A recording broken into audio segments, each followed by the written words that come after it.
And our next speaker is, you've seen him on Fox, you've seen him, he's regularly on Fox News as the national security analyst for terrorism issues for the organization, the Clarion Project.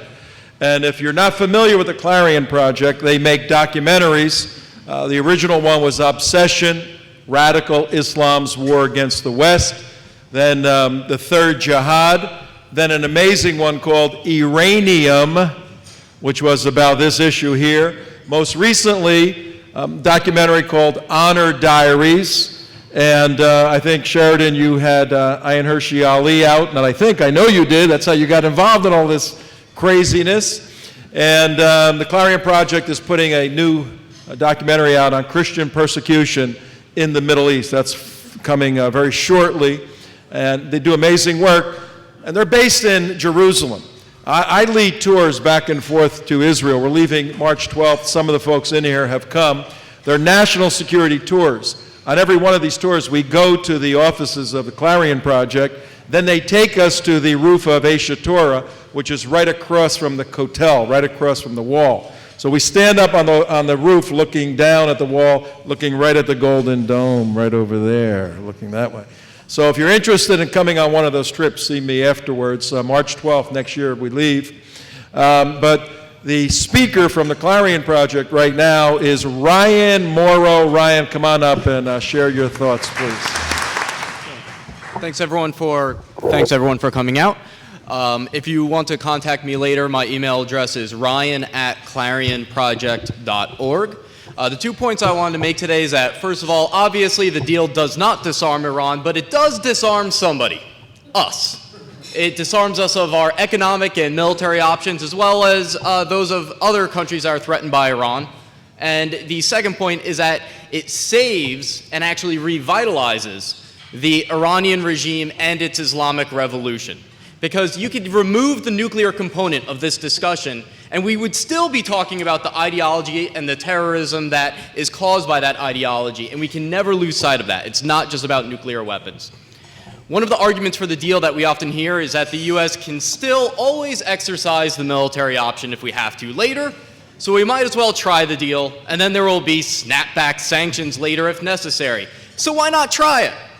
On the contrary, this deal doesn't disarm Iran, it disarms Iran's enemies, and the clearest example of that happened in recent weeks, where it was announced that Russia is due to deliver to Iran by the end of this year 4 advanced S-300 air defense systems to protect their nuclear facilities in case we wanted to ever exercise that military option in the future. And military experts agree that this is a game changer. Some say it actually takes the military option off the table, others say that we could still overcome them.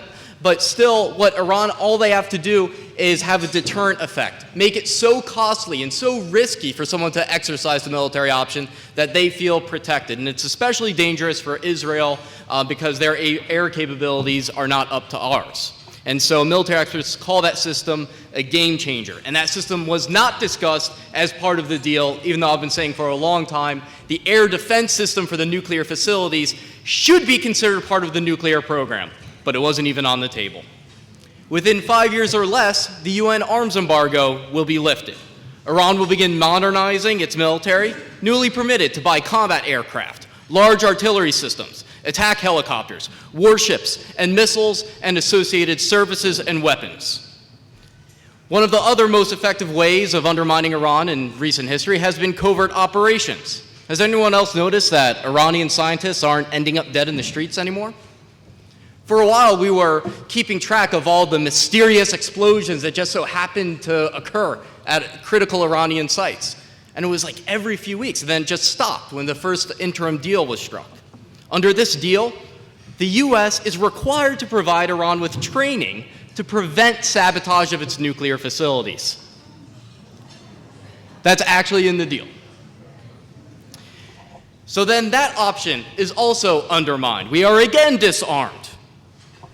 And finally, with governments and powerful companies that fund campaigns getting rich off business with Iran, it is foolish to think our partners will hurt themselves in the future in order to snap back the sanctions like they claim that they will.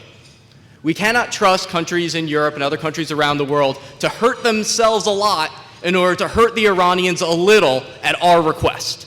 That's what snapback sanctions are. And even if they did, the vulnerable sectors in Iran's economy will have been strengthened, enabling the regime to withstand sanctions in the future. From the Iranian perspective, all they have to do is withstand the sanctions enough to the point that they develop a nuclear weapon and the world says the game is over, and we might as well accept it. So even if it is painful for Iran, they just have to be able to withstand it. In 2005, the so-called moderate President Rouhani was then the nuclear negotiator for Iran. That's what the resume that got him into that office was, the fact that he bragged at how good he was at deceiving the West while they developed their nuclear program. Then he becomes the president.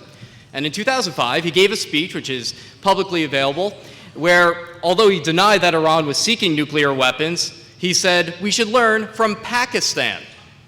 The world was jumping up and down because Pakistan was developing nuclear weapons, but then once they achieved it, the world accepted it. And so he's saying that Pakistan needs to be the model for Iran's strategy. The world will just move on. The second point is about the Iranian Islamic Revolution. Up until now, Iranians and others in the region could not see the regime's Islamic Revolution as something that was a successful system and a successful ideology. For all the talk that implementing Sharia governance would bring wealth and power that could compete with the West, Iranians look around and all they see is repression and bankruptcy, isolation, and a country that's a far cry from what it could be. Before the interim deal was signed, the economy collapsed by 40% over the summer of 2012. And that was just under minor sanctions, a far cry from what we're capable of. The budget for Hezbollah was cut, by some estimates, as much as 40%.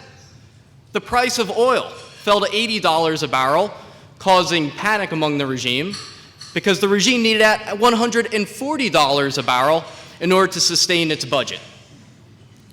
Due to the interim deal, we're now talking about the final, but during the interim deal, the economy rebounded by 30% almost immediately. We had them on the ropes, and then we rescued them.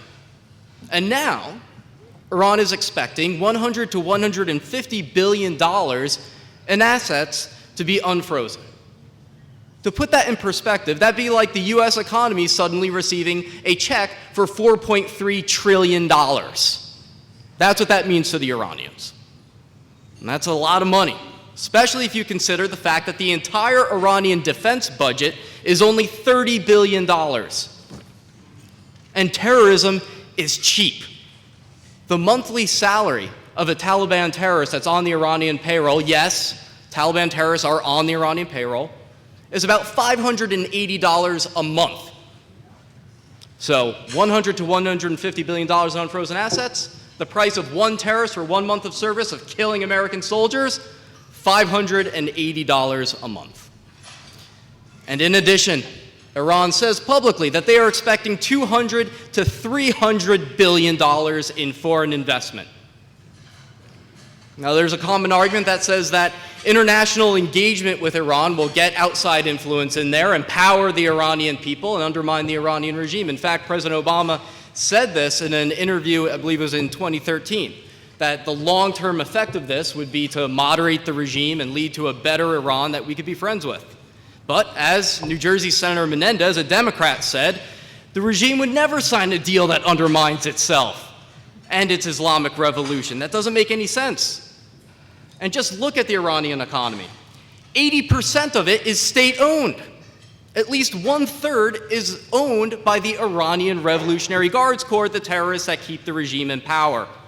So that blood money, those contracts, are not even with the Iranian people. It is directly with the Iranian regime. Supreme Leader Khamenei has a net worth of an estimated $95 billion. So remember that next time you hear that by trading with Iran, we will be building bridges to the Iranian people. No, you're not. You're not even going to be talking to them. You're going to be doing business with the regime. The booming Iranian economy, the success of Iran's terrorist proxies, and the stability of the regime will enable the Ayatollahs to do something that they haven't been able to do before, and this is very important. They will be able to present the Iranian Islamic Revolution as a viable ideology, not a source of despair and weakness and failure, but as a source of strength and prosperity that only needed time and backbone for success. Your propaganda and your indoctrination becomes much more powerful when you can actually point to results. There aren't many results that Iran can point to right now. But if all of a sudden they become rich and they become more powerful and you see them snatching up territory, then you're going to see a whole new generation of terrorists that look at that ideology and say, you know what? I think they figured something out. An ideology that should have been vanquished by this generation will be passed on to the next generation and allow them to be terrorized. And so our job today is to not be so naive, so weak, and so selfish that we force the next generation to solve a problem that we should have. Thank you.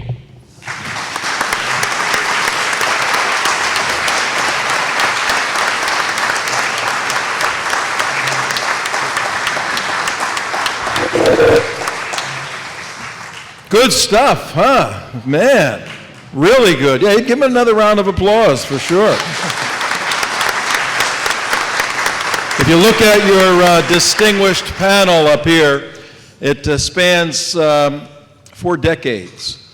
Ryan Ryan and I are on the edge of that, on the low edge of that 4 decades there. Ryan is just in his 20s and he's a bachelor, ladies.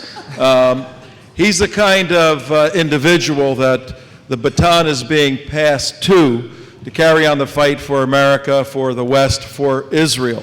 He is a passionate, intelligent, articulate individual and loves riding in the Fox limo. When they come to his house, pick him up in a limo and bring him to the studios in New York. He's a Jersey boy like I am.